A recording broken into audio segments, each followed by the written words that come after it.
بسم اللہ الرحمن الرحیم۔ علم نفسیات کا ایک اصول ہے کہ انسان جس چیز کی طلب کرتا ہے یا انسان جس چیز کو چاہتا ہے تو کائنات کا کشش ثقل اس چیز کو انسان کے قریب کر دیتا ہے یا انسان کو اس چیز تک پہنچا دیتا ہے، یا دوسرے لفظوں میں یوں بھی کہا جاتا ہے کہ انسان کو جس چیز کی طلب ہوتی ہے، جس چیز کو حاصل کرنا چاہتا ہے، کائنات کی تمام طاقتیں مل کر انسان کو اس چیز سے ملا دیتی ہے۔ اس بات کو اگر ہم اسلامی طریقے سے دیکھیں تو اسلام اس حوالے سے ہمیں ایک بہترین اصول عطا کرتا ہے۔ اسلام بھی یہی کہتا ہے کہ انسان کو چیزوں کی خواہش کرنی چاہیے، انسان کو چیزیں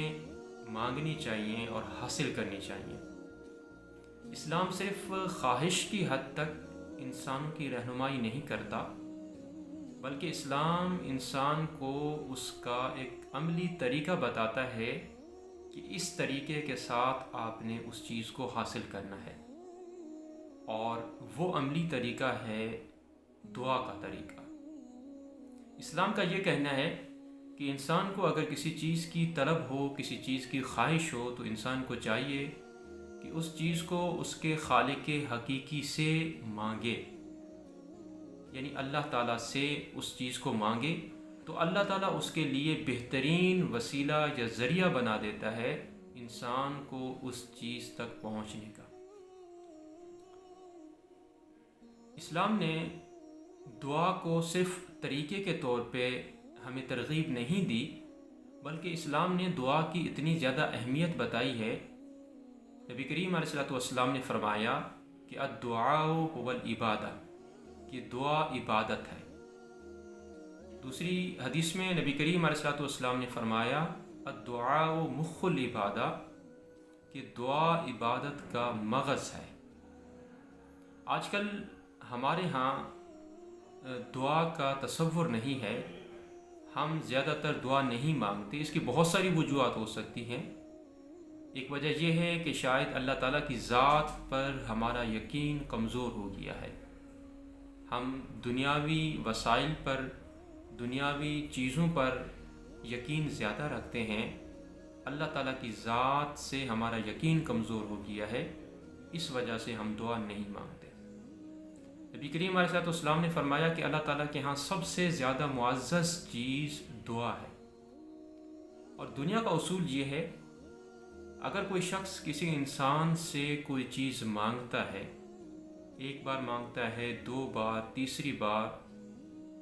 تو دوسرا انسان اس شخص سے تنگ آ جاتا ہے اور اس انسان کے دل میں مانگنے والے کے لیے کم تری یا عزت کی کمی فیل ہونے لگتی ہے، اس کی اتنی عزت اس کے دل میں نہیں رہتی، عزت ختم ہو جاتی ہے جب انسان سے مانگتا ہے۔ لیکن اللہ تعالیٰ یہ فرماتا ہے کہ اگر کوئی شخص مجھ سے مانگے تو میں خوش ہوتا ہوں۔ اللہ تعالیٰ، حدیث قدسی ہے، اللہ تعالیٰ فرماتا ہے کہ اے ابن آدم، کہ تم جو چیز مانگنا چاہو مجھ سے مانگو، میں تمہیں دوں گا، اگر تم نہیں مانگو گے تو میں ناراض ہوں گا۔ دنیا والوں کا اصول یہ ہے کہ دنیا والوں سے مانگو تو ناراض ہوتے ہیں، اور اللہ تعالیٰ کا یہ اصول ہے، اللہ تعالیٰ فرماتا ہے کہ اگر تم نہیں مانگو گے تو اس صورت میں آپ سے ناراض ہوں گا۔ اور ایک حدیث میں نبی کریم علیہ السلام نے دعا کی یہاں تک ترغیب دی ہمیں کہ تمہیں جس چیز کی بھی ضرورت ہو تو وہ اللہ تعالیٰ سے مانگ لیا کرو، حتیٰ کہ اگر وہ جوتے کا تسمہ کیوں نہ ہو، اگر جوتے کا تسمہ بھی تمہیں ضرورت ہو تو وہ بھی اللہ تعالیٰ کی ذات سے مانگ لیا کرو۔ تو آج کل مصروفیات کی وجہ سے جہاں ہم عبادات سے دور ہو گئے ہیں،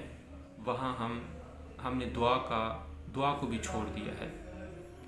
اس کی شاید ایک وجہ یہ ہو سکتی ہے کہ آج کے دور میں ہمارا اللہ تعالیٰ کی ذات سے تعلق نہیں رہا،